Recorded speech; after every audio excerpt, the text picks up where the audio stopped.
ನಮಸ್ತೆ ವೀಕ್ಷಕರೇ, ನಕ್ಷತ್ರವಾಣಿ ಜ್ಯೋತಿಷ್ಯಾಲಯ ಮತ್ತು ವಾಸ್ತು ವಿಜ್ಞಾನ ಕೇಂದ್ರಕ್ಕೆ ನಿಮ್ಮೆಲ್ಲರಿಗೂ ಸ್ವಾಗತ. ಜ್ಞಾನಾನಂದಮಯಂ ದೇವಂ ನಿರ್ಮಲ ಸ್ಫಟಿಕಾಕೃತಿಂ ಆಧಾರಂ ಸರ್ವ ವಿದ್ಯಾನಾಂ ಐಗ್ರೀವಂ ಉಪಾಸ್ಮಹೇ.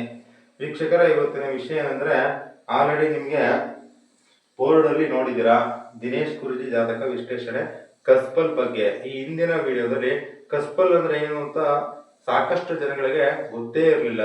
ಆ ಕಸ್ಪಲ್ ಅಂದ್ರೆ ಏನು, ಅದು ಹೆಂಗ್ ಕೆಲಸ ಮಾಡುತ್ತೆ, ಅದರ ಪ್ರಯೋಜನ ಏನು ಮತ್ತು ಅದನ್ನ ಹೆಂಗೆ ನೋಡಬೇಕು ಅನ್ನೋದನ್ನ ನಾನು ಸಂಪೂರ್ಣವಾಗಿ ತಿಳಿಸ್ಕೊಟ್ಟಿದ್ದೀನಿ. ಈಗ ದಿನೇಶ್ ಗುರೂಜಿರವರ ಜಾತಕದಲ್ಲಿ ಕಸ್ಪಲ್ ಇದೆ. ಅದರಲ್ಲಿ ನೋಡಿ, ಬಿ ಅಂದ್ರೆ ಬಾಧಕ, ಎಂ ಅಂದ್ರೆ ಮಾರಕ. ಈ ಬಾಧಕ ಮಾರಕ ಯಾರು, ಇವ್ರು ಎಲ್ಲಿರ್ತಾರೆ, ಇವ್ರು ಏನ್ ಮಾಡ್ತಾರೆ, ಅದನ್ನೆಲ್ಲ ನಾನು ತಿಳಿಸ್ಕೊಡ್ತೀನಿ. ಪ್ಲಸ್ ಮೊದಲನೇ ಕಸ್ಪು ಇದನ್ನೇನ್ ಬರ್ದಿದ್ದೀನಿ, ಇದೆಲ್ಲ ವಿಚಾರವನ್ನ ತಿಳಿಸ್ಕೊಡ್ತೀನಿ ಈ ವಿಡಿಯೋದಲ್ಲಿ. ವೀಕ್ಷಕರೇ ನೋಡಿ, ವೀಕ್ಷಕರೇ, ನಮ್ಮ ಚಾನಲ್ನ ನೋಡ್ತಾ ಇದ್ದ ಎಲ್ಲ ಸಬ್ಸ್ಕ್ರೈಬರ್ ಕೂಡ ನಮಗೆ ತುಂಬಾ ಕರೆಗಳನ್ನ ಮಾಡಿ ಅಥವಾ ವಾಟ್ಸಪ್ ಮೆಸೇಜ್ಗಳನ್ನ ಮೂಲಕ ತಿಳಿಸಿ, ಕಮೆಂಟ್ಗಳಲ್ಲೂ ಸುಮಾರು ಜನ ಹಾಕಿದ್ದಾರೆ. ಸರ್, ಕ್ಲಾಸ್ ಮಾಡಿ ನಿಮ್ಮ ಕ್ಲಾಸ್ ಕೇಳಬೇಕು ಅಂತ ನಮ್ಗೆ ತುಂಬಾ ಇಷ್ಟ. ಯಾಕೆಂದ್ರೆ ಉದಾಹರಣೆ ಕೊಟ್ಟು ಕೂಲಾಗಿ ತುಂಬಾ ಡೀಪ್ ಆಗಿ ಹೇಳ್ಕೊಡ್ತೀರಾ, ಆ ಸ್ಟೈಲ್ ಇಷ್ಟ ನಮ್ಗೆ. ಕ್ಲಾಸ್ ಮಾಡಿ ಅಂತ ಇದ್ದಾರೆ. ಓಕೆನಾ? ಆವಾಗ ಏನಾಗುತ್ತೆ ಗೊತ್ತಾ, ಕ್ಲಾಸ್ನ ಮುಂದೆ ಮಾಡೋಣ, ಈಗ ಸದ್ಯಕ್ಕೆ ಮಾಡೋಕ್ಕಾಗಲ್ಲ. ಯಾಕಂದ್ರೆ ದಿನೇಶ್ ಗುರೂಜಿ ಸರ್ ಕ್ಲಾಸ್ ಮಾಡ್ತಾ ಇದ್ದಾರೆ, ಪ್ಲಸ್ ಅವರು ಯಾಪ್ ಕೊಡ್ತಾರೆ. ನಾನು ಬರೀ ಕ್ಲಾಸ್ ಮಾಡ್ಬೋದು, ಯಾಪ್ ಕೊಡೋಕ್ಕಾಗಲ್ಲ. ಅದರಿಂದ ನೀವು ದಿನೇಶ್ ಗುರೂಜಿ ಕ್ಲಾಸ್ಗೆ ಸೇರ್ಕೊಳ್ಳಿ. ಒಂದು ನಾನೇನ್ ಮಾಡ್ಬೋದು ಅಂದ್ರೆ ಕಾರ್ಯಾಗಾರ ಮಾಡ್ಬೋದು. ಅರ್ಥ ಆಯ್ತಾ? ಹಂಗಂದ್ರೆ ಯಾವುದೋ ಒಂದು ಸಬ್ಜೆಕ್ಟ್ ಬಗ್ಗೆ ಸಂಪೂರ್ಣವಾಗಿ ನಿಮಗೆ ತುಂಬಾ ಡೀಪ್ ಆಗಿ ತಿಳಿಸುವಂತ ಒಂದು ಕಾರ್ಯಾಗಾರವನ್ನ ಮಾಡ್ಬೋದು.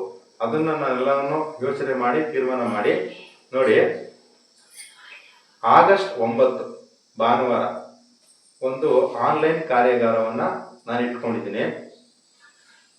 ಬೆಳಿಗ್ಗೆ 10 ಗಂಟೆಯಿಂದ 2 ಗಂಟೆವರೆಗೂ ಇರುತ್ತೆ ಆನ್ಲೈನ್ ಕಾರ್ಯಾಗಾರ. ಯಾವ ವಿಷಯದ ಬಗ್ಗೆ ಇರ್ಬೋದು, ನೀವು ಯೋಚನೆ ಮಾಡಿ. ನಾನು ತಗೊಂಡ್ರೆ ಸಬ್ಜೆಕ್ಟು ನಿಮ್ಗೆ ಗೊತ್ತಲ್ಲ, ಹೊಡೆದ್ರೆ ಆನೇನೆ ಹೊಡೆಯೋದು. ನಾನು ಹೇಳಿದ್ದೀನಿ ಆಲ್ರೆಡಿ, ನಿಮ್ಗೆ ಹಿಂದಿನ ವಿಡಿಯೋದೆಲ್ಲ ಗೊತ್ತು ನಿಮ್ಗೆ. ನನ್ನ ಸ್ಟೈಲ್ ಏನು, ನನ್ನ ಲೆಕ್ಕಾಚಾರ ಏನು ನಿಮ್ಗೆ ಗೊತ್ತಿದೆ. ಯಾವ ವಿಷಯದ ಬಗ್ಗೆ ನಾನು ಮಾಡ್ಬೋದು ಹೇಳಿ ನೋಡೋಣ. ವರಮಹಾಲಕ್ಷ್ಮಿ ಹಬ್ಬ ಪೂಜೆ ಹೆಂಗ್ ಮಾಡೋದು, ಯಾವ್ದೋ ವ್ರತ ಹೆಂಗ್ ಮಾಡೋದು, ಲಕ್ಷ್ಮೀ ವ್ರತ ಹೆಂಗ್ ಮಾಡೋದು, ಇದೆಲ್ಲ ನಾನು ಮಾಡ್ತೀನಾ? ಮಾಡಲ್ಲ. ಹೊಡೆದ್ರೆ ಆನೇನೆ ಹೊಡೆಯೋದು, ಗೊತ್ತು ನಿಮ್ಗೆ. ಅದರಿಂದ ಆಯುಷು, ದೀರ್ಘಾಯುಷು, ಒಂದು ಜಾತಕವನ್ನ ನೋಡಿ ಅವರಿಗೆ ದೀರ್ಘಾಯುಷ್ ಇದೆಯಾ, ಎಷ್ಟಿದೆ ಆಯುಷು, ಅಥವಾ ಅರ್ಲಿಯಾಗಿ ಅವರು ಸತ್ತೋಗ್ಬಿಡ್ತಾರ, 30 ವರ್ಷದ ಒಳಗಡೆ ಸತ್ತೋಗ್ಬಿಡ್ತಾರ, ಅಥವಾ ಹುಟ್ಟಿದ ಮಗು 1 ವರ್ಷ 2 ವರ್ಷಕ್ಕೆ ಸತ್ತೋಗ್ಬಿಡುತ್ತಾ, 15 ವರ್ಷಕ್ಕೆ ಸತ್ತೋಗುತ್ತಾ, ಆಕ್ಸಿಡೆಂಟ್ ಆಗಿ ಸಾಯ್ತಾರ, ಹೃದಯಾಘಾತ ಆಗಿ ಸಾಯ್ತಾರ, ನ್ಯಾಚುರಲ್ ವಯೋಮಾನವಾಗಿ ವಯಸ್ಸಾಗಿ ದೇಹದ ಅಂಗಾಂಗಗಳ ವಯಸ್ಸಾಗಿ ಒಂದು 75-80 ಹಂಗ್ ಸಾಯ್ತಾರ. ಈ ತರ ಎಲ್ಲ ಬರುತ್ತೆ ಅದ್ರೊಳಗಡೆ. 2 ಗಂಟೆ ಸಂಪೂರ್ಣ ಕಾರ್ಯಾಗಾರ ಇರುತ್ತೆ. ಓಕೆನಾ? ಅದರಲ್ಲಿ ಆಯುಷ್ ಹೆಂಗ್ ನೋಡೋದು, ಸುಮಾರು ಜನ ಇವು ನಮ್ಮ ದಿನೇಶ್ ಗುರೂಜಿ ಸರ್ ಇದನ್ನ ಹೇಳಿದ್ದಾರೆ, ಮತ್ತು ಸುಮಾರು ವಿಡಿಯೋದಲ್ಲೂ ನೀವು ನೋಡಿದ್ರ. ಆಯುಷ್ನ ಪ್ರೆಡಿಕ್ಷನ್ ಮಾಡೋದು ಕಷ್ಟ ಅಂತ ಹೇಳ್ತಾರೆ. ಹೌದು, ಕಷ್ಟನೇ. ಬಟ್ ಕಷ್ಟ ನಮ್ಗಿಷ್ಟ. ಏನೇಳಿ, ಕಷ್ಟ ನನಗಿಷ್ಟ. ಅದರಿಂದ ಅದರ ಬಗ್ಗೆ ಡೀಪ್ ಅನಲೈಸ್ ಮಾಡಿ, ತುಂಬಾ ಓದಿ ಅನಲೈಸ್ ಮಾಡಿ ನಾನು ಒಂದು ಕ್ಲಾರಿಟಿ ಬಂದಿದ್ದೀನಿ. ಕ್ಲಿಯರ್ ಆಗಿ ತಿಳಿಸ್ಕೊಡ್ತೀನಿ. ನಾನು ಕ್ಲಾರಿಟಿ ಬರೋದು ಮುಖ್ಯ ಅಲ್ಲ, ನಿಮಗೆ ಕ್ಲಾರಿಟಿ ಕೊಡೋದು ಮುಖ್ಯ ನನಗೆ, ಅಲ್ವಾ? ದೀರ್ಘಾಯುಷ್ಯದ ಬಗ್ಗೆ ಈ ಒಂದು ವಿಚಾರ, ನಿಮ್ಮ ಆಯುಷ್ ಎಷ್ಟು ಏನು ಅಂತ ನಿಮ್ಮ ಮುಂದೆ ನಿಮಗೆ ತಿಳಿಸ್ಕೊಡ್ತೀನಿ. ಒಂದು. ಎರಡನೇದು, ನೀವು ಇದನ್ನು ತಿಳ್ಕೊಂಡು ಈ ಕಾರ್ಯಾಗಾರಕ್ಕೆ ನೀವು ಅಟೆಂಡ್ ಮಾಡಿದಾಗ ಯಾರಾದ್ರೂ ನಿಮ್ಮ ಅಣ್ಣ ತಮ್ಮ, ನಿಮ್ಮ ಅಪ್ಪ ಅಮ್ಮ, ಇವ್ರ ಜಾತಕ, ಅಥವಾ ನಿಮ್ಮ ತಂದೆ ಸತ್ತೋಗಿರ್ತಾರೆ, ತಾಯಿ ಸತ್ತೋಗಿರ್ತಾರೆ, ಅವ್ರು ಯಾಕೆ ಸತ್ರು, ಯಾವ ವಯಸ್ಸಿಗೆ ಸತ್ರು, ಇದೆಲ್ಲ ತಿಳ್ಕೊಬೋದು. ಓಕೆನಾ? ಇದೆಲ್ಲ ಬಂದ್ಬಿಡುತ್ತೆ ಈ ಕಾರ್ಯಾಗಾರದಲ್ಲಿ. ಓಕೆನಾ? ಈ ಒಂದು ದೀರ್ಘಾಯುಷ್ಯಕ್ಕೆ ಸಂಬಂಧಪಟ್ಟಂಗೆ ಕಾರ್ಯಾಗಾರ ಸುಮಾರು ಜನ ಜ್ಯೋತಿಷಿಗಳು ಮಾಡಿರಬಹುದು. ಒಂದು ಬೇರೆ ಸಬ್ಜೆಕ್ಟ್ ಬಗ್ಗೆ ಮಾಡಿದ್ದಾರೆ. ಈ ವಿಚಾರಕ್ಕೆ ಯಾರು ಮಾಡಿಲ್ಲ. ಓಕೆನಾ? ಅದರಿಂದ ನಾನೊಂದು ಪವರ್ಫುಲ್ ಸಬ್ಜೆಕ್ಟ್ ನ ತಗೊಂಡಿದ್ದೀನಿ. ಅದ್ರ ಬಗ್ಗೆ ನಾನು ತಿಳಿಸ್ಕೊಡ್ತೀನಿ. ಈ ಕಾರ್ಯಾಗಾರದ ಶುಲ್ಕ 650 ರೂಪಾಯಿ ಇರುತ್ತೆ, ಮತ್ತು ಆಗಸ್ಟ್ 9ನೇ ತಾರೀಕು ಇರುತ್ತೆ. ಓಕೆನಾ? 10 ಗಂಟೆಯಿಂದ 12 ಗಂಟೆವರೆಗೂ ಇರುತ್ತೆ. ನೀವು ಕೆಳಗೆ ಕಾಣಿಸುತ್ತಿರುವ ವಾಟ್ಸಪ್ ನಂಬರ್ಗೆ ಮೆಸೇಜ್ ಮಾಡಿ ಮತ್ತು ನೋಂದಾಯಿಸ್ಕೊಳ್ಳಿ. ಇದರ ಶುಲ್ಕ 650 ರೂಪಾಯಿ ಇರುತ್ತೆ. ಓಕೆನಾ? ಆಮೇಲೆ ಲಿಮಿಟೆಡ್ ಸೀಟ್ ಮಾತ್ರ ಇರೋದು, 50 ಜನಕ್ಕೆ ಮಾತ್ರ ನಾವು ಹೇಳ್ಕೊಡಕ್ಕಾಗತ್ತೆ. ಓಕೆನಾ? ಅದರಿಂದ ಮೊದಲು ಯಾರು 50 ಜನ ಬರ್ತಾರೋ ಅವ್ರಿಗೆ ನಾನು ಹೇಳ್ಕೊಡ್ತೀನಿ. ಆಮೇಲೆ ಹೆಂಗೆ ಇವ್ರು ಹೆಂಗೆ ಹೇಳ್ಕೊಡ್ತಾರೆ, ಹೆಂಗೆ ಅಷ್ಟು ಡೀಪ್ ಆಗಿ ಹೇಳ್ಕೊಡ್ತಾರೆ, ಎಷ್ಟು ಕ್ಲಾರಿಟಿ ಕೊಡ್ತಾರೆ, ಪ್ಲಸ್ ಕ್ಲಿಯರ್ ಆಗಿ ಹೇಳ್ತಾರೆ ಅಂತ ನಾನೇನು ಹೇಳ್ಬೇಕಾಗಿಲ್ಲ. ನನ್ನ ಬಗ್ಗೆ ಹಿಂಗೆ ಆಲ್ರೆಡಿ ಗೊತ್ತಿದೆ. ಈ ಹಿಂದಿನ ವಿಡಿಯೋ ಎಲ್ಲ ನೋಡ್ಕೊಂಡ್ ಬಂದಿದ್ದೀರಾ. ನಾನು ಯಾವ ರೀತಿ ಹೇಳ್ತೀನಿ, ಯಾವ ರೀತಿ ಅರ್ಥ ಮಾಡಿಸ್ತೀನಿ ಅದೆಲ್ಲ ನಿಮಗೆ ಗೊತ್ತಿದೆ. ಅದ್ರ ಬಗ್ಗೆ ನಾನು ಏನು ಹೇಳ್ಬೇಕಾಗಿಲ್ಲ. ಓಕೆನಾ? ಆಸಕ್ತಿ ಇದ್ದವರು ಸೇರ್ಕೊಳ್ಳಿ. ಓಕೆನಾ? ಇಲ್ಲಿಗೆ ಈಗ ನಾವು ನೆಕ್ಸ್ಟ್ ಈಗ ವಿಡಿಯೋ ಹೋಗೋಣ. ಓಕೆನಾ? ನೋಡಿ, ದಿನೇಶ್ ಗುರೂಜಿರವರ ಜಾತಕ ಟೈಮಿಂಗ್ಸು ಬೆಂಗಳೂರು ಇದೆಲ್ಲ ಗೊತ್ತಿದೆ. ಜಾತಕ ಹಾಕಿದೀವಿ, ಕಾಂಬಿನೇಷನ್ ನೋಡಿದೀವಿ, ಅದು ಎಲ್ಲ ಗೊತ್ತಿದೆ. ಕಸ್ಪಲ್ ಅಂದ್ರೆ ಏನು ಅಂತ ಹೇಳಿದೀನಿ, ಅದೂ ಗೊತ್ತಿದೆ.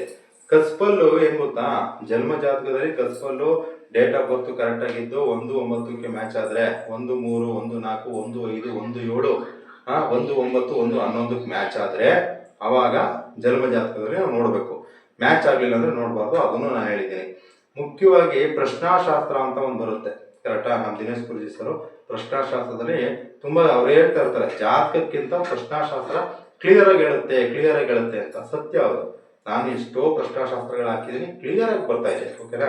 ಅದರಿಂದ ಈ ಕಸ್ಪಲ್ಲು ಜಾಸ್ತಿ ಪ್ರಯೋಜನಕ್ಕೆ ಬರೋದು ಪ್ರಶ್ನಾಶಾಸ್ತ್ರದಲ್ಲಿ. ಪ್ರಶ್ನಾಶಾಸ್ತ್ರ ಹೆಂಗ್ ನೋಡ್ಬೇಕು ಅಂತ ಮುಂದಿನ ವಿಡಿಯೋದಲ್ಲಿ, ಮುಂದೆ ನೆಕ್ಸ್ಟ್ ಮಾಡ್ತೀನಲ್ಲ ವಿಡಿಯೋ, ಅವಾಗ ಬರ್ತಾ ಇರುತ್ತೆ. ಇನ್ನು ಒಳ್ಳೊಳ್ಳೆ ಸಬ್ಜೆಕ್ಟ್ ತಗೋತೀನಿ. ಒಳ್ಳೊಳ್ಳೆ ಯಾರು ಮಾಡಿರ್ಬಾರ್ದು. ಕನ್ಫ್ಯೂಷನ್ ನಿಮ್ಗೆ ಏನಿದೆ, ಗೊಂದಲ ಇದೆ, ಅದನ್ನೇ ನಾನು ಮಾಡೋದು. ಗೊತ್ತಲ್ಲ ನಿಮ್ಗೆ, ಎಲ್ಲಾರು ಮಾಡೋದನ್ನ ನಾನು ಮಾಡಲ್ಲ. ಯಾರಿಗೆ ಯಾವ್ದು ಕಷ್ಟ, ಯಾರು ಯಾವ್ದನ್ನ ಬಿಟ್ಟು ಬಿಡ್ತಾರೆ, ಅದೇ ನನಗೆ ಇಷ್ಟ, ನಾನು ಅದನ್ನೇ ಮಾಡೋದು. ಓಕೆನಾ? ಅದರಿಂದ ಈ ಕಸ್ಪಲ್ನ ಪ್ರಶ್ನಾಶಾಸ್ತ್ರಕ್ಕೆ ಜಾಸ್ತಿ ತಗೋಬೇಕು. ಟೈಮಿಂಗ್ಸ್ ಕರೆಕ್ಟ್ ಆಗಿದೆ, ನಿಮ್ಮ ಜನ್ಮ ಜಾತಕಕ್ಕೆ ನೀವು ತಗೋಬಹುದು. ಓಕೆನಾ? ಈಗ ನಮ್ಮ ದಿನೇಶ್ ಗುರೂಜಿರವರ ಜಾತಕದಲ್ಲಿ ನೋಡಿ, ಕಸ್ಪಲ್ 1 ಸಬ್ಲಾರ್ಡ್ ಗುರು ಇಲ್ಲಿ ಬಂದಿದ್ದಾನೆ. ಸಬ್ಲಾರ್ಡ್ ಆಗಿ ಗುರು ಬಂದಿದ್ದಾನೆ. ಆ ಗುರು ಬುಧನ ನಕ್ಷತ್ರದಲ್ಲಿದ್ದಾನೆ.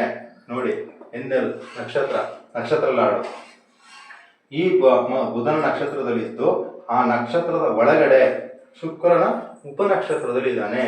SL ಸಬ್ಲಾರ್ಡು ಅಂದ್ರೆ ಏನಾಯ್ತು, ಟ್ರೀ ಫ್ರೂಟು ಟೇಸ್ಟು. ಈಗ ಅದಕ್ಕೋಕ್ಕಿಂತ ಮುಂಚೆ ಫಸ್ಟ್ ಕಸ್ಪಲ್ ಲಾರ್ಡು ಏನನ್ನ ಹೇಳುತ್ತೆ ಅನ್ನೋದು ಬಹಳ ಮುಖ್ಯವಾಗುತ್ತದೆ. ಏನಂತ ಹೇಳುತ್ತೆ ನೋಡಿ, ಫಸ್ಟ್ ಕಸ್ಪಲ್ ಲಾರ್ಡು ಆ ವ್ಯಕ್ತಿಯ ಆರೋಗ್ಯ ಹೇಗಿರುತ್ತೆ ಅಂತ ತಿಳಿಸುತ್ತೆ. ಹೆಸರು ಮಾಡ್ತಾರ, ಹೆಸರು ಕಳ್ಕೊಂತಾರ, ಏನ್ ಹೆಸರು ಸಂಪಾದನೆ ಮಾಡ್ತಾರೆ ಅಲ್ವಾ? ನಾವೀಗ ಕೆಲವು ಜನ ಹೇಳ್ತಾ ಇರ್ತಾರೆ, ನಾವು ಎಷ್ಟು ದುಡಿದ್ರು ಅದು ದುಡ್ಡು ನಾವೇನು ಎತ್ಕೊಂಡು ಹೋಗಕ್ಕಾಗಲ್ಲ, ನೀನ್ ಏನ್ ಹೆಸರು ಮಾಡಿದೆ ಅದು ಮುಖ್ಯ ಆಗುತ್ತೆ, ಜನ ನೀನ್ ಸತ್ಮೇಲೆ ನಿನ್ ಬಗ್ಗೆ ಮಾತಾಡ್ಬೇಕು, ಅದು ನೀನ್ ಮಾಡ್ಬೇಕು ಅಂತ ಕೆಲವು ಜನ ಹೇಳ್ತಾ ಇರ್ತಾರೆ. ಆ ತರ ಓಕೆನಾ? ಏನ್ ಹೆಸರು ಮಾಡೋರೆ, ಖ್ಯಾತಿ ಪ್ರಖ್ಯಾತ ಕೊಂಡಿದ್ದಾರೆ, ಅವ್ರು ಏನ್ ಖ್ಯಾತಿ ಅನ್ನ ತಗೊಂಡಿದ್ದಾರೆ ಅಂತ ಪ್ರಶ್ನೆ ಕಸ್ಕೊಂಡು ತೋರಿಸುತ್ತೆ. ನೆಕ್ಸ್ಟ್ ಸ್ವಯಂ ಗುಣಲಕ್ಷಣ, ಹಂಗಂದ್ರೆ ಆ ವ್ಯಕ್ತಿಗೆ ಅನ್ನೋದಕ್ಕಿಂತ ಒಬ್ಬೊಬ್ಬ ವ್ಯಕ್ತಿಗೂ ಈಗ ನನಗೆ ನನ್ನದೇ ಆದ ಸ್ವಯಂ ಗುಣಲಕ್ಷಣ ಇದೆ. ಆಯ್ತಾ? ಅರ್ಥ ಆಯ್ತಾ? ಒಬ್ಬೊಬ್ಬರಿಗೆ ಒಂದೊಂದೇ ಆದ ಒಂದು ಸ್ವಯಂ ಗುಣಲಕ್ಷಣಗಳಿದೆ. ಆಯ್ತಾ? ಅದು ಏನು ಅಂತ ನಾವು ತಿಳ್ಕೋಬಹುದು ಮೊದಲನೇ ಕಸ್ಪಲ್ಲಿಂದ. ಸ್ಟ್ರಗಲ್ ಅಂದ್ರೆ ಏನು ಹೇಳಿ? ಹೆಣಗಾಡುವಿಕೆ. ಹಂಗಂದ್ರೆ ಆ ವ್ಯಕ್ತಿ ಜೀವನದುದ್ದಕ್ಕೂ ಯಾವುದಕ್ಕೋಸ್ಕರ ಹೊಡೆದಾಡ್ತಾನೆ, ಯಾವುದಕ್ಕೋಸ್ಕರ ಎಣಗಾಡ್ತಾನೆ, ಯಾವುದಕ್ಕೋಸ್ಕರ ಸ್ಟ್ರಗಲ್ ಪಡ್ತಾನೆ, ಆಮೇಲೆ ಯಾವುದರ ಬೆನ್ನಟ್ಟಿ ಹಿಂದೆ ಹೋಗ್ತಾನೆ. ಅರ್ಥ ಆಯ್ತಾ? ಇದು ಸ್ಟ್ರಗಲ್. ಇದನ್ನೆಲ್ಲವನ್ನು ಮೊದಲನೇ ಕಸ್ಪಲ್ಲು ತಿಳಿಸುತ್ತೆ. ಈಗ ದಿನೇಶ್ ಗುರೂಜಿ ಜಾತಕದಲ್ಲಿ ಇದೇನು ಹೇಳಿ, ಬರ್ತ್ ಟು ಡೆತ್ ಇಂಡಿಕೇಶನ್. ಅವ್ರ ಜೀವನದುದ್ದಕ್ಕೂ ದಶಗಳು ಚೇಂಜ್ ಆಗ್ತಾ ಇರ್ತವೆ, ಭುಕ್ತಿಗಳು ಚೇಂಜ್ ಆಗ್ತಾ ಇರ್ತವೆ. ಓಕೆನಾ? ಆದ್ರೆ ಯಾವತ್ತೇ ಆಗ್ಲಿ ದಶ ಕಸ್ಪಲ್ಗೆ ಸಪೋರ್ಟ್ ಮಾಡುತ್ತೆ. ನಾನು ಹೇಳಿದ್ನಲ್ಲ ನೋಡಿ, ದಶ ಕಸ್ಪಲ್ಗೆ ಸಪೋರ್ಟ್ ಮಾಡುತ್ತೆ, ಭುಕ್ತಿ ದಶಾಗೆ ಸಪೋರ್ಟ್ ಮಾಡುತ್ತೆ, ಅಂತರ್ಭುಕ್ತಿ ಭುಕ್ತಿಗೆ ಸಪೋರ್ಟ್ ಮಾಡುತ್ತೆ. ಯಾವುದೇ ದಶ ನಡೆದ್ರು ಅದು ಕಸ್ಪಲ್ಗೆ ಸಪೋರ್ಟ್ ಮಾಡುತ್ತೆ. ಓಕೆನಾ? ಅದು ಯಾವ ಮೊದಲನೇ ಮನೆ ಕಸ್ಪಲ್ಲ, 5ನೇ ಮನೆ ಕಸ್ಪಲ್ಲ, 7ನೇ ಮನೆ ಕಸ್ಪಲ್ಲ, ಇದು ನೋಡ್ಕೊಂಡು ಅದಕ್ಕೆ ಸಪೋರ್ಟ್ ಮಾಡುತ್ತೆ ದಶ. ಓಕೆನಾ? ಇದು ನಿಂತಿರ್ಲಿ ನಿಮ್ಗೆ. ನೋಡಿ,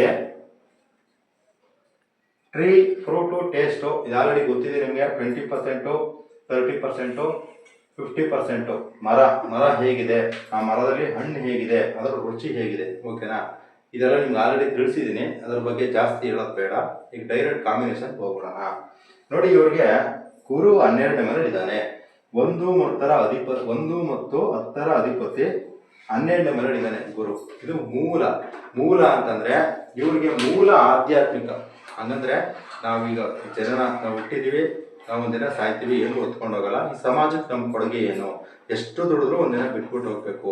ಯಾಕೆ ಈ ನಶ್ವರ ದೇಹ ಈ ನಶ್ವರ ಹಣ, ಈ ಸಂಪತ್ತು, ಈ ನಶ್ವರ ಸಂಬಂಧಗಳು ಇದ್ರಕ್ಕೆ ಯಾಕೆ ಇಷ್ಟೊಂದು ತಲೆ ಕೆಡಿಸ್ಕೋಬೇಕು ಅಂತ ಒಂದು ಆಧ್ಯಾತ್ಮಿಕ ಚಿಂತನೆ ಅವ್ರ ಮೂಲ ಅದೇ ಇರೋದು. ಓಕೆನಾ, ಇದು ಮೂಲ ಆಯ್ತಾ. ಅದಾದ್ಮೇಲೆ ಫ್ರೂಟು, ನಕ್ಷತ್ರ ಲಾಡು, ಬುಧ ಬಂದಿದ್ದಾನೆ. ಬುಧನಲ್ಲಿ ಬಾಧಕ ಮಾರಕ ಇದ್ದಾರೆ, ಅದನ್ನ ಆಮೇಲೆ ಹೇಳ್ತೀನಿ. ಬುಧನಲ್ಲಿ ಏನು ಮಾಡಿದ್ದಾನೆ, ಬುಧ ಗ್ರಹ 4 ಮತ್ತು 7ರ ಅಧಿಪತಿ 9ರಲ್ಲಿ ಕೂತ್ಕೊಂಡಿದ್ದಾನೆ. ಅಂದ್ರೆ ಏನೋ ಹಣ್ಣು ಏನ್ ನಡೆಯುತ್ತೆ ಹೇಳ್ತೀನಲ್ಲ, ಏನ್ ನಡೆಯುತ್ತೆ ಹಂಗಂದ್ರೆ 9ನೇ ಮನೆ. ಇವ್ರ ಜೀವನದುದ್ದಕ್ಕೂ ಅಂದ್ರೆ ಫಾರ್ ಎಕ್ಸಾಂಪಲ್ ಒಂದು 5 ವರ್ಷ ಒಂದು ಬುದ್ಧಿ ಯಾವಾಗ ಬರುತ್ತೆ, ಒಬ್ಬ ವ್ಯಕ್ತಿಗೆ ಬುದ್ಧಿ ತಿಳುವಳಿಕೆ 5 ವರ್ಷದ ಮೇಲೆ ಬರುತ್ತೆ. ಅಲ್ಲಿಂದನೂ ಇವರಿಗೆ ಹೈಯರ್ ಎಜುಕೇಶನ್, ತಿಳುವಳಿಕೆ, ಉನ್ನತ ತಿಳುವಳಿಕೆ, ಉನ್ನತ ಜ್ಞಾನ, ಪರಿಜ್ಞಾನ, ಪರಿಕಲ್ಪನೆ.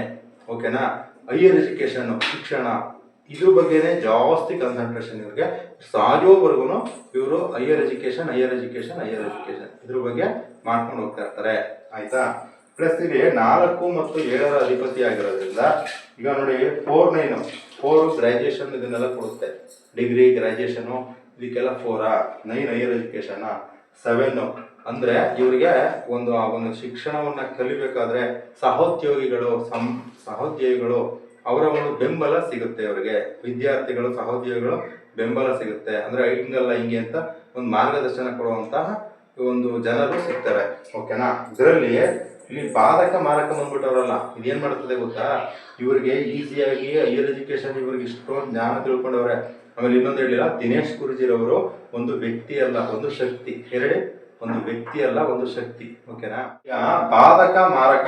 ಓಕೆನಾ. ಬುಧ ಗ್ರಹ ಬಾಧಕನಾಗಿದ್ದಾನೆ, ಮಾರಕನಾಗಿದ್ದಾನೆ. ಈ ಬಾಧಕ ಮಾರಕನ ಇನ್ನು ಅದ್ರ ಬಗ್ಗೆನೇ ಒಂದು ಸಪರೇಟ್ ವಿಡಿಯೋ ಮಾಡ್ತೀನಿ, ಅವಾಗ ನಾನು ತಿಳಿಸ್ಕೊಡ್ತೀನಿ. ಓಕೆನಾ. ಅದರಲ್ಲಿ ಇವಾಗ ಈ ವಿಚಾರದಲ್ಲಿ ನಾನು ಇದನ್ನ ಬಾಧಕ ಮಾರಕದ ತಿಳಿಸ್ಕೊಡ್ತೀನಿ. ಬಾಧಕ ಮಾರಕ ಫುಲ್ ಸಪರೇಟ್ ಆಗಿ ತಿಳಿಸ್ಬೇಕು, ಆಗ್ಲೇ ನಿಮ್ಗೆ ಕ್ಲಿಯರ್ ಆಗಿ ಅರ್ಥ ಆಗೋದು. ಓಕೆನಾ. ಏನಾಗಿದೆ, ಬುಧ ಬಾಧಕ ಮಾರಕನಾಗಿ 9ನೇ ಮನೆಯಲ್ಲಿ ಇದ್ದಾನೆ ಅಲ್ವಾ. ಇವ್ರು ಹೈಯರ್ ಎಜುಕೇಶನ್ ಮಾಡೋರೆ, ಜ್ಞಾನ ಸಂಪಾದನೆ ಮಾಡೋರೆ, ನಮ್ಗೆ ಆ ಜ್ಞಾನವನ್ನು ಕೊಡ್ತಾ ಇದ್ದಾರೆ. ಓಕೆ, ಸಂತೋಷ. ಆದ್ರೆ ಅದೆಲ್ಲ ಇವ್ರಿಗೆ ಈಸಿಯಾಗಿ ಸಿಗ್ತಾ? ಬಾಧಕ ಮಾರಕ ತುಂಬಾ ಕಷ್ಟಪಟ್ಟು ಗುರುಗಳನ್ನ ಚೇಂಜ್ ಮಾಡಿ ಅವ್ರ ಹತ್ರ ಒಂದಷ್ಟು ವಿಷಯ, ಇವ್ರ ಹತ್ರ ಒಂದಿಷ್ಟು ವಿಷಯ, ಇದನ್ನ ತಿಳ್ಕೊಂಡು ತುಂಬಾ ಕಷ್ಟಪಟ್ಟು ಇದೆಂಗೆ ಅಂತ ಸುಮಾರು ಗ್ರಂಥಗಳನ್ನ ಸ್ಟಡಿ ಮಾಡಿ ತುಂಬಾ ಸ್ಟ್ರಗಲ್ ಪಟ್ಟು ಕಷ್ಟಪಟ್ಟು ಬಾಧೆ ಪಟ್ಟು ಮಾರಕ ನೋವನ್ನ ಪಟ್ಟು ಇದೆಲ್ಲ ಮಾಡಿ ಕೊನೆಗೆ ಇವರು ಮಾಡಿದ್ದಾರೆ. ಈಸಿಯಾಗಿ ಬಂದಿಲ್ಲ ಈ ಒಂದು ಜ್ಞಾನ. ಇದನ್ನ ಬಾಧಕ ಮಾರಕ ಇದನ್ನ ಹೇಳುತ್ತೆ. ಓಕೆನಾ. ಇವ್ರ ಲೈಫ್ ಲಾಂಗ್ ಇದು ನಡೆದಿದೆ, ಇನ್ ಮುಂದಕ್ಕೂ ಇದು ಕಂಟಿನ್ಯೂ ಆಗುತ್ತೆ. ಓಕೆನಾ. ಇವ್ರ ಗುಣಲಕ್ಷಣ ಆಯ್ತಾ. ನೆಕ್ಸ್ಟ್ ಟೇಸ್ಟ್, ಸಬ್ಲಾರ್ಡ್, ಶುಕ್ರ ಬಂದಿದ್ದಾರೆ. 7, 3, 8, 7 ಅಂದ್ರೆ 3 ಮತ್ತು 8ರ ಅಧಿಪತಿ 7ನೇ ಮನೆಯಲ್ಲಿ ಶುಕ್ರ ಕೂತ್ಕೊಂಡಿದ್ದಾರೆ. ಟೇಸ್ಟ್ ಹಂಗಂದ್ರೆ ಅದರ ರುಚಿ ಏನಿತ್ತು ಅಂದ್ರೆ ಏನ್ ನಡೆಯುತ್ತೆ, ಏನಾಗುತ್ತೆ. ಇವರೆಲ್ಲ ಚೆನ್ನಾಗಿ ಕಲ್ತ್ರ, ಹೈಯರ್ ಎಜುಕೇಶನ್ ಚೆನ್ನಾಗಿ ಮಾಡಿದ್ರ, ಕಲ್ತ್ ಏನ್ ಮಾಡ್ತಾರೆ, ಇವ್ರ ಉದ್ದೇಶ 7 ಸಾರ್ವಜನಿಕರಿಗೆ ಕೊಡ್ಬೇಕು, ಪಬ್ಲಿಕ್ಗೆ ಕೊಡ್ಬೇಕು. ನಾನೀಗ ಎಷ್ಟೇ ತಿಳ್ಕೊಳ್ಳಿ, ಏನೇ ಓದಿರ್ಲಿ, ಏನೇ ಮಾಡಿರ್ಲಿ, ನಾನು ಸತ್ತ ಗೊತ್ಕೊಂಡು ಹೋಗಕ್ಕಾಗಲ್ಲ ಅಲ್ವಾ.